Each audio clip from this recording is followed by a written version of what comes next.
News Radio 840 WHAS. Good Sunday morning. Bob Sokoler, the Louisville Real Estate Show, here with you for the next 30 minutes or so to the top of the hour. And joining us, Lee Harris, legal counsel at Limestone Title and Escrow. You can reach Lee on her cell phone, 649-7964. Also, Randy Rocky with Swad Financial. They do a great job getting loans closed, at least mortgages funded. Lee Harris gets the loans closed over at Limestone. You can reach Randy at 645-0736. Son Greg is off today. He's actually busy working, so he's off from the radio show. And you can reach me, Bob Sokoler, anytime to get your home on the market, or if you're looking to buy homes, we can help you with that as well with our 12-plus agents. You can reach me at 376-5483. All right.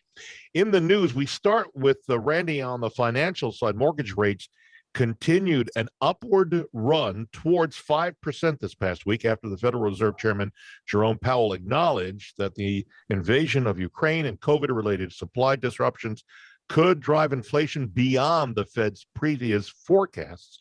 Addressing the National Association for Business Economics on this past Monday, Powell added fuel to the fire by saying the Fed is prepared to raise short-term rates by 50 basis points at a time, and if necessary, at least 3 to 5 times this year. Randy, that's scary for any home buyers listening right now, thinking they want to get in before the rates go any higher. Thoughts? Right. So NMLS number 26362. So rates in the APR is around 5%. But what will happen, Bob, is when the short-term rates go up, actually the bond market gets bought up in a big way, and actually long-term rates will drop. Now, eventually it all catches up, okay? But we should have a little bit of a pullback, maybe a quarter of a point to a half a point if the short-term rates do happen. It actually affects long-term rates in a good way.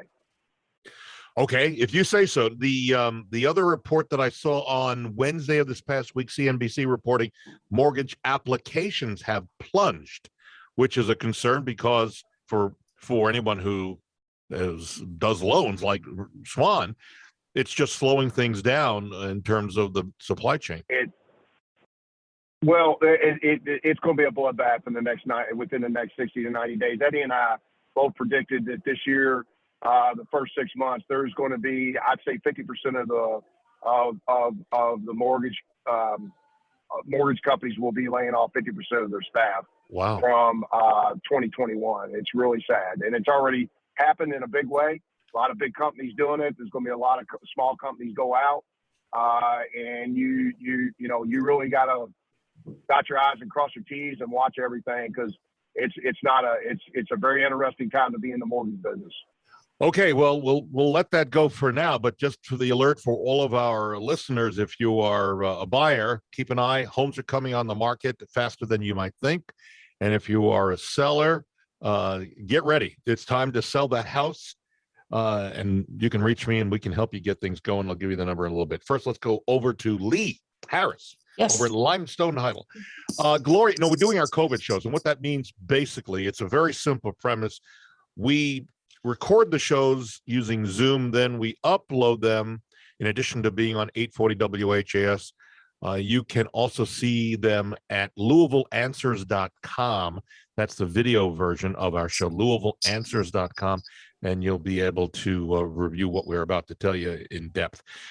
Gloria sent in an email and asks, she bought a condo several years ago and does not escrow taxes and insurance. But now she's worried that she forgot to pay her taxes on her home at least a year, maybe 2. What steps should she take on this, Lee? Okay, well, that's a good question. Yes, you want to go on to the Jefferson County. If you're in Jefferson County or whatever county you are in, go on to the sheriff's website, put in your name and or property address. It will come up there and show if you have a zero balance or if you have a balance due and when it is due. Obviously, if it's after the deadline, they're going to add some fees on to you, interest and things like that. You want to go ahead and find out what the payoff is and pay those, because the sheriff will sell your taxes to investors who buy those, because it's about 12% interest. It's a good interest rate. and that investor will either hold it or they will try to foreclose on your property in order to get their money back. So you don't want to let taxes hang out there too long. And if it has been purchased, you'll see that it has been purchased, and you can contact the attorney for that investor or that purchaser directly and work out with them, how much that you owe. There's going to be some attorney's fees on there, and you can pay that off and get a release of that lien on your property, and all should be good. But hopefully you've paid it, because otherwise it'll be a lot more than the original price. That is a really important point to bring up, because I know of some people in the country who will use this as a way to make money, where they purchase these liens or these back taxes, and then they either foreclose and sell it, or they go after they wait for the owner to realize what's going on, and then they really sock it to them. So yeah, it's a good question, and it's good that you brought that up. Let us go back over to Randy with another question that came in. With interest rates, this is from Bill, interest rates going up, how much will it cost, Bill, to buy a $200,000 home with a 5% down, and comparing a 3% mortgage for a 4.5% mortgage? So, and maybe now even 5%. So what he's looking for here is, what's the difference between interest rates when they were at 3 and let's say 5 now on a $200,000 home if they're putting 5% down? Yes, you're looking at somewhere around $80 to $100 a month, right in that range. How does that come about? Just where they were before. How does that happen? If you take 200,000, right. So you take 200,000 on 5%. All right, the interest on that is 10,000 a year, and you take 200,000 on 3%. It's 6,000 a year, so that's $4,000 difference. Mm-hmm. So in that scenario, you're about $325 a month. Now again, when you take it to a point, actually it's more than that. I'm sorry, Bob, I was wrong. Okay. So you're looking at about a point and a half. You're looking at about $150, and a point you're about $100. So that's the difference in payment in those two scenarios. Okay. There is obviously, that's one of the reasons that as the interest rates go up, buyers are concerned because their buying power goes down if they're only approved for a certain amount of money. They can't afford the home that was on the market a little more money when the interest rates were lower. So it's a big concern. Moving on, Lisa, building. Here's something that I'm sure. Right. And here's something that is really starting to happen. So a captive lender, a bank, people like that, as you said earlier, applications are way down. So they started getting squeezed on profits. So they even raise their rates even more. So this is the time when companies like mine shine and are brokers, because we can go shop the market and there's always somebody wanting our business. So this is more of a time for the consumer to shop than ever. Okay, good. There's a big discrepancy in right. rates. There could be as much as 0.75 point to a point difference in rate between companies right now. Literally that much of a difference. Let's go back over to Lee. Lisa, building a home in Shelbyville. She is acting as her own contractor and hiring in subcontractors. This is a dangerous proposition, folks, if you don't have the background and talents on this. She says this is her first home and she's now upset. Apparently the siding contractor was putting nails in her siding, or it was some sort of beadboard. And as he was hanging it, hit a water line. The plumbing contractor now says he has to either remove the tile from inside the house or remove the siding and wood, and then get the plumber in there to fix and refit the PVC pipe. She's wondering, basically, can she sue the siding contractor after the work is completed? Because she doesn't want to do it now because it's being built and who knows what could happen. But she's wondering, does she have a case of negligence on the contractor, Lee? What I would suggest, rather than waiting for it to be done, is to go ahead and ask the siding contractor, hopefully he's bonded and has insurance and is a legit company, if so, that he could make a claim on his liability policy, and they could pay for the repairs to be done now and while they are still building, and then proceed on with the plumber and everyone else. And it should be taken care of that way, and it should be fixed as it goes along. The problem with waiting until everything is done and then bringing the claim is you're sort of limiting some of your legal remedies, because you're proceeding, potentially they could say, well, she accepted it, and we moved ahead. And also there's obviously timeframes, there's statute of limitations on certain claims as well. So I would just go ahead and ask him to make a claim on his policy at this time. And then the adjuster can decide, how and when to pay that. Do you not see her concern that if she does something to go against the contractor who's doing the siding or the wood siding, that it might get him angry and he may do a substandard job finishing out? Or do you think she should not have to worry about something like that?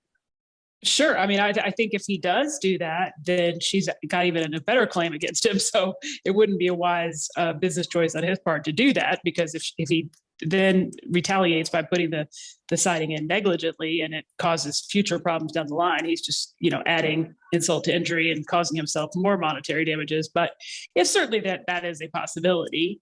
But I think having a nice letter or a nice email or a nice conversation, or all three, to say, here's what we found, it's no hard feelings, but we'd like, I want my house to be put together properly and not start out with water damage or any kind of problems. So, I mean, that's why people have insurance. I know people don't like to make claims on their insurance, but that's why they have it. So, especially contractors, because they already think they're paying too much in the way of insurance and probably are doing that. All right, we're going to take a break. When we come back, we touched on this a couple of years ago, 14 things that are illegal to throw in the trash, not the cash, but in the trash. Quite frankly, I read this and I said, oh, you know what, that we should talk about that again, because some of these are little eye openers for us. So we'll do that in a second. First, a reminder, with us, Lee Harris, legal counsel, Limestone Title and Escrow. They do a great job getting the home loans closed. And you can reach Lee. By the way, make sure you check out their cookies when you're over there. Their phone number, Lee's phone number directly to talk to her if you've got questions as well, 649-7964. Also, another company that does a great job in getting your mortgages approved and ready to close, Randy Rocky over at Swan Financial. And you can reach Randy at 645-0736. You can reach me anytime to help you get your home on the market. If you'd like to call and get me out there for a free consultation, there's no obligation. Easy thing to do. You can call me at 376-5483, or you can go to our website, and the easiest way to remember it is go to bobsellmyhome.com, or, you ready for this? sellmyhomebob.com. Those two will help you get you, and you'll see everything. We also have 5+ ways to get your home sold and help you find your next house without having to sell and close on your first house. Anyway, we'll take a break, come back with more of your questions in a moment on News Radio 840 WHAS.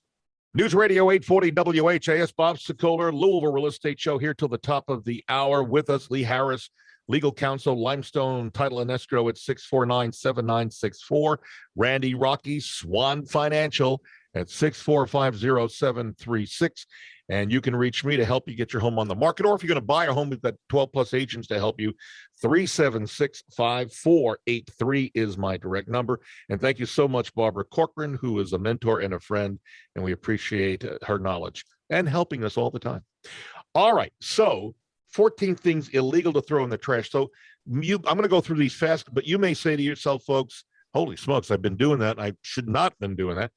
Number one, batteries. They're toxic chemicals like mercury, nickel, cadmium, and they can fill up a landfill. Those chemicals can leach into the soil or the water system. Paint. Don't throw paint in the trash because leftover paint is flammable and poisonous. Motor oil. You don't want to throw motor oil in the trash either. Electronics, mercury thermometers because of the mercury. Prescription drugs. The drugs can leach into the water system. Fluorescent light bulbs. And you can throw out burnt out incandescent light bulbs in the trash, but fluorescent bulbs contain mercury, and that's another, again, hazardous element. Lawn chemicals, another thing that you don't want to put into the trash. Smoke detectors. If you don't know, ionization chamber smoke detectors, those are the ICSDs, have a small amount of radioactive material inside that helps them detect smoke, and those don't want to go into the trash. Fireworks. It may seem obvious, but fireworks should never be thrown away in the garbage without proper preparation. Soak any dud or unexploded fireworks in water for at least 24 hours to render the gunpowder inert, especially as we start to get closer, thank goodness, to the 4th of July. Don't throw tires in the trash. Mothballs might be an effective way to protect your clothes and other fabrics from moths, but the small spheres are actually a pesticide containing toxic ingredients, so you don't want to throw those. Asbestos, also no secret, asbestos is a serious health risk, so that should be handled separately. They are carcinogenic, and you want to make sure you don't throw those in the trash. And finally, gasoline goes without saying. You don't want to throw that. Some of those are pretty obvious, but truthfully, that might be an eye-opener for some. All right, back to the questions. Lee, this is for you. Christopher is writing in and says he lives in a no animal rental building. So in other words, no pets. The neighbor, and he'll call the neighbor Tyler, apparently has cats.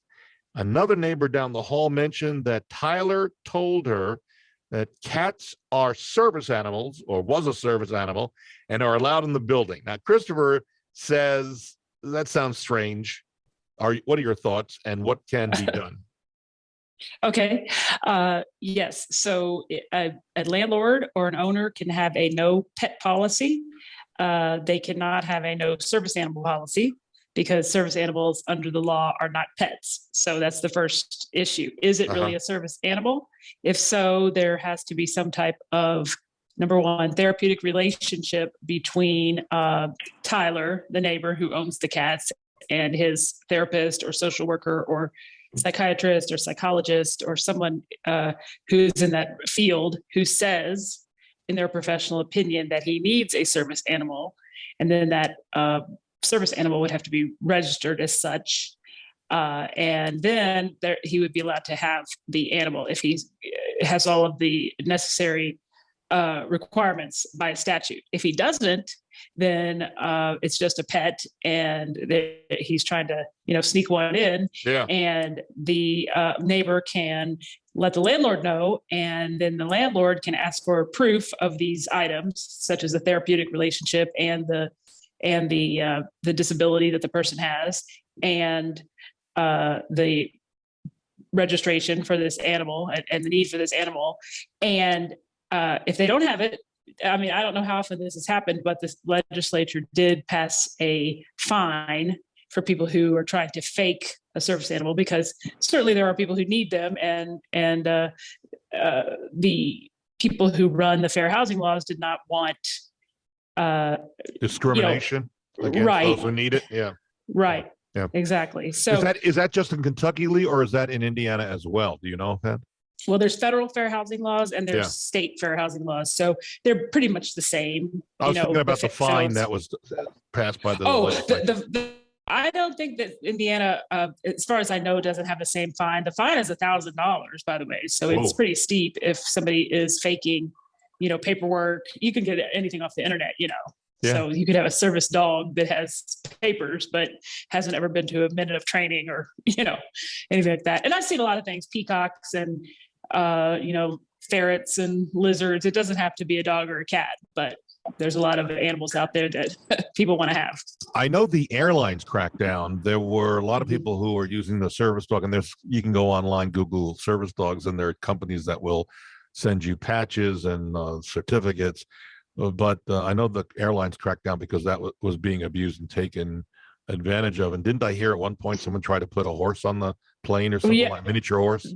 Yeah, and there's been miniature horses. Yeah, there's been miniature horses in apartments too. I think the peacock is what finally got the airlines upset.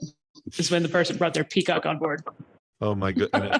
Hopefully, it wasn't an NBC employee that did that. Okay, all right. Well, we wish Christopher the very best on getting that corrected.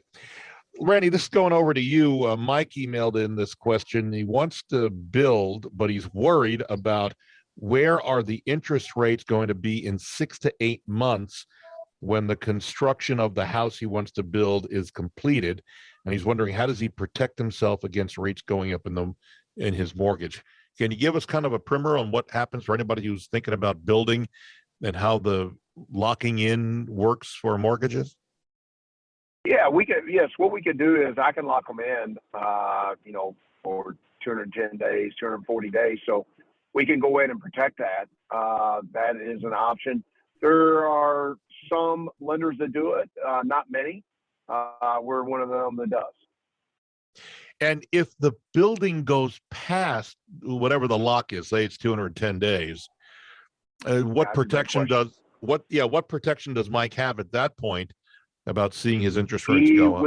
We can do what's called let the rate lock go and just relock if the pricing is better. If it's going to be worse, then what we'll do is we do an extension, and he has to pay for an extension, and that can be as little as an eighth of the loan amount up to 3/8 of the loan amount. So if it's a $300,000 loan, it can be as little as $800 or $2,400 to do a rate lock extension. So is it possible, Lee, let me bring you into this. And again, builders typically have their own builder's contract that they use. And builders are not going to be happy with what I'm about to suggest or even ask Lee. Is there any way to put some teeth in the contract, an addendum that says if the builder goes past, let's just use a 210-day number, that the builder is responsible for paying part or all of the relock or the difference in what the interest rate would be? I suspect they're not going to agree to that, quite frankly, but I'm just asking it for anybody who might be thinking, well, maybe we can get the builder to contribute to the delay. Certainly, it's not a bad idea. Obviously, at the time that you're negotiating the contract is when people are everybody's optimistic and thinking that it's going to happen within 210 days. So they might be more willing to, put that on the table as a bargaining chip. But yes, they can agree to anything they want to agree to along those lines. And depending on how the market goes, if builders are getting a little more squeezed and they don't have as many buyers knocking on their doors, they might be willing to offer a few more creative ideas such as that in order to entice a buyer to work with them or entice a buyer to build just outright. Yeah. So just FYI, I'm just did a calculation. So we're looking at probably 6.5 months with the 210 days as a lock time.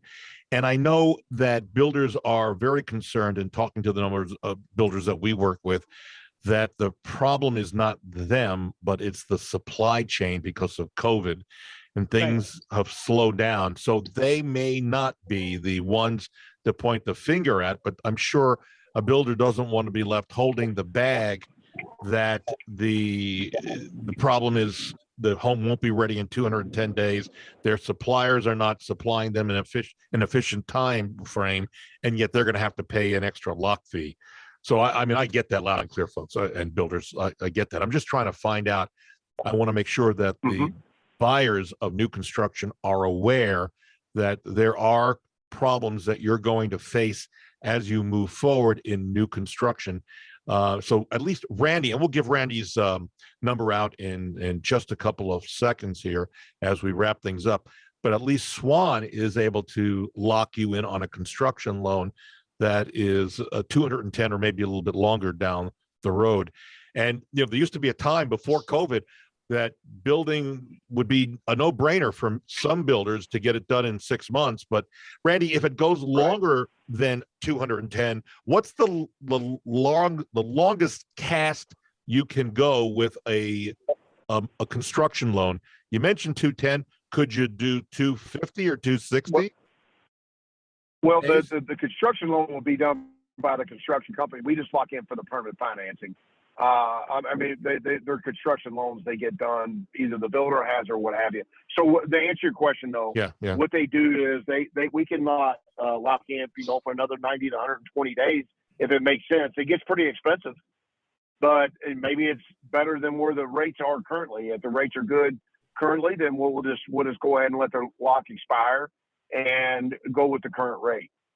Yeah, and depending upon who you think and talk to, maybe rates do come down after they've come up a little bit. Some forecast them down, and some I think up. They will. You think they will? I think they'll come down some. Well, I got my fingers crossed. Let's hope so for all of the buyers and for sellers.